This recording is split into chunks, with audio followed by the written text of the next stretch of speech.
pertanyaan dari Q&A yang udah kita buat di Instagram mengenai Kesultanan Cirebon.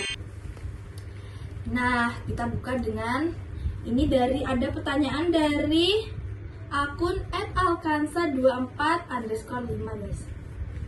Pertanyaan itu, Kak jelasin dong gimana sejarah berdirinya Kesultanan Cirebon. Aku nggak tahu nih, gitu dia. Oke guys, jadi aku mau jelasin ya.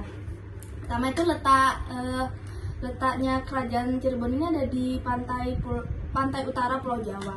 Tapi secara geografisnya itu letaknya ada di antara Jawa Barat dan Jawa Tengah. Nah, hal ini tuh yang jadiin keduanya itu sebagai perantara di kebudayaan Jawa dan Sunda. Kemudian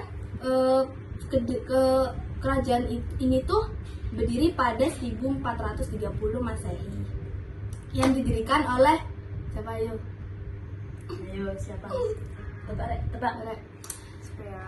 Nah, sama Pangeran Cakrabuana atau Kian Santang masuk gak lo Kian Santang. Nah, itu didirikan sama itu. Nah, Kian Santang ini atau Pangeran Cakrabuana ini putra dari Prabu Siliwangi ya, dari kerajaan Pajajaran itu. Setelah mendirikan kerajaan ini, beliau masuk di mu'alaf beliau ini alamin bisa masuk Islam guys. Mu'alaf, kemudian berguru sama Sunan Ampel. Nanti Sunan Ampel apa enggak?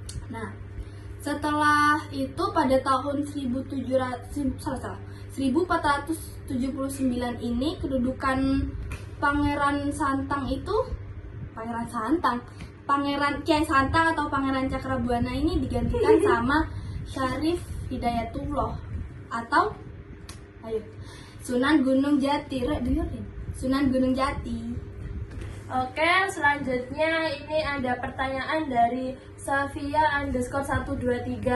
Nah, pertanyaannya itu, Kak, siapa aja sih raja-raja yang pernah memerintah di kerajaan Cirebon ini? Nah, jadi guys, menurut artikel yang sudah saya baca, itu ada 5 raja. Nah, pertama itu Pangeran Cakrabuana, di mana Pangeran Cakrabuana ini dikenal sebagai pendiri kerajaan Cirebon. Nah, sebenarnya Pangeran Cakrabuana itu keturunan dari Raja Pajajaran, tetapi padahal kan dia ini ya, sebenarnya dia tuh anak sulung, tapi nggak jadikan putra mahkota karena apa? Ya karena si Cakrabuana sudah masuk Islam. Oh, agak rasis ya. Iya, gara-gara Islam dia nggak jadi putra mahkota guys. Terus selanjutnya itu raja kedua, yaitu Sunan Gunung Jati. Saya nggak tahu sih. Sunan Gunung Jati itu memerintah pada tahun 1479 sampai 1568. Nah, setelah si Pangeran Cakrabuana digantikan oleh Sunan Gunung Jati. Nah, pada masa Sunan Gunung Jati ini, kerajaan Cirebon itu mengalami kejayaan, baik itu di bidang agama, sosial, dan politik. Tuh. Terus selanjutnya yaitu raja ketiga, namanya itu Fathahillah. Pada masa 1568 sampai 1570. Nah, setelah Sunan Gunung Jati itu wafat, itu di Kesultanan Cirebon itu mengalami kekosongan kekuasaan. Nah, sempat kosong berarti Kak? Iya, sempat kosong sampai guys, itu sempat diincar oleh VOC. VOC. Nah, terus kekosongan ini terus diisi oleh pejabat keraton yang melaksanakan tugas ketika Sunan Gunung Jati berdakwah, yaitu si Fathahillah ini. Tetapi Fathahillah itu cuma memerintah 2 tahun dikarenakan ya dia sudah meninggal. Raja yang keempat yaitu Panembahan Ratu I yang memerintah kerajaan Cirebon mulai tahun 1670 sampai 1649. Nah, Panembahan Ratu I di sini itu memerintah selama 79 tahun. Dia dewe ya. Maksudnya berarti paling lama dia. Ya, paling lama itu si Panembahan Ratu I ini. Cewek mati tapi cewek tahu ya. Enggak, di sini tuh dia cowok guys. Ini pangeran emas sebutannya. Oh. Nah, lanjut untuk raja yang kelima yaitu Panembahan Ratu II, yaitu memerintah kerajaan Cirebon mulai pada tahun 1649 sampai 1677 Masehi. Nah, pangeran rasmi atau Pangeran Karim ini menggantikan kakeknya yaitu Panembahan Ratu I. yang disebut julukannya itu sebagai Panembahan Ratu II. Nah, pada masa pemerintahannya kerajaan Cirebon itu diapit oleh dua kesultanan, yaitu Kesultanan Banten dan Kesultanan Mataram. Next guys, menjawab pertanyaan dari @atianafisa_jr_234. Kerajaan Cirebon ini mencapai puncak kejayaannya pada masa kepemimpinan siapa sih kak? Nah, Kerajaan Cirebon sendiri itu mencapai puncak kejayaannya pada masa kepemimpinan Syarif Hidayatullah atau yang biasa kita kenal dengan Sunan Gunung Jati.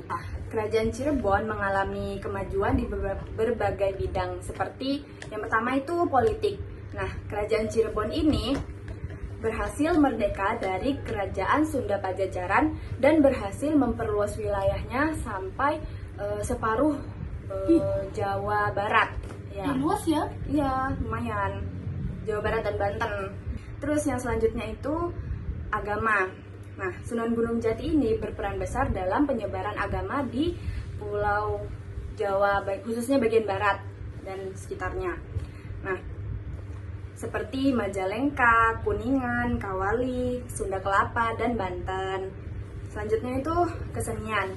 Sunan Gunung Jati itu mengembangkan kesenian batik dan menghadirkan motif khas Cirebon. Nah, contohnya itu seperti parang rusak, megamendung, sama macan ali. Nah, jadi motif-motif itu tuh dimunculkan oleh Sunan Gunung Jati itu. Oke, next pertanyaan dari Fadila Lala RH. Nah, di sini pertanyaannya itu bagaimana sih keruntuhan kerajaan Cirebon? Nah, ini mau dijelasin sama Kak Sandra. Nah, jadi keruntuhan kerajaan Cirebon ini itu terjadi pada tahun 1666 Masehi, tepatnya pada kepemimpinan Ratu Panembahan II. Panembahan Ratu II nggak sih, Kak? Nah, lalu keruntuhan kerajaan ini tuh diawali dengan fitnah dari Amangkurat I, di mana Amangkurat I ini memanggil Ratu Panembahan Ratu I ke Surakarta dan menuduhnya bekerja sama dengan Kesultanan dari Banten, namanya Sultan Agung Tirtayasa. Mereka berdua ini dituduh melakukan kerjasama untuk menggulingkan kekuasaannya siapa tadi? Sultan Amangkurat. Iya. Sultan Amangkurat I dari Mataram. Nah, akhirnya kedua belah pihak ini berselisih sampai akhirnya Panembahan Ratu II ini diasingkan di Surakarta bersama putranya, dan lalu si Panembahan Ratu II ini wafat pada tahun 1667 Masehi. Nah, akhirnya terjadilah kekosongan kekuasaan di Kesultanan Cirebon. Lalu Kesultanan Cirebon ini diambil alih oleh Sultan Amangkurat I.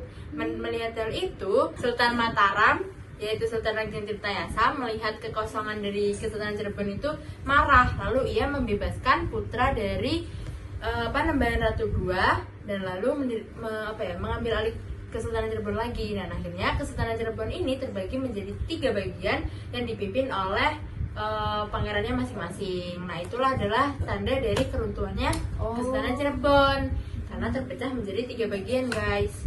Banyak. Selesai. Nah, gimana Ray, ada sampai sini? Ya, udah berakhir ini sesi Q&A kita.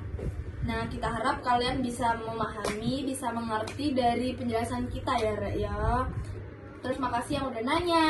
Oke guys, sudah sampai di sini dulu ya. Sampai jumpa di Q&A selanjutnya. Nah, kita Pamit undur diri. Wassalamualaikum warahmatullahi wabarakatuh. Bye.